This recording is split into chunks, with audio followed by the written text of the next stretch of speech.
Hi everybody and welcome. Today I have nothing ear to buds and I'm going to tell you how you can easily fix that earbuds do not respond or respond very slowly to your touch controls.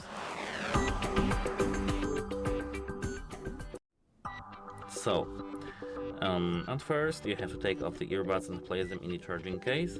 Take out the earbuds after 10 or 20 seconds and put them back on. Check whether the prompt tone is played. This happens when the gesture feature is set to none.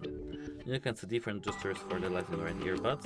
Check whether gesture control is enabled and make sure that you are tapping the earbud for which the gesture is set.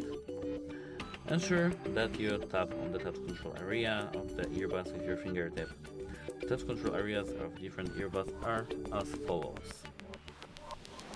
Yeah, and that's it. Hope it helps you and goodbye.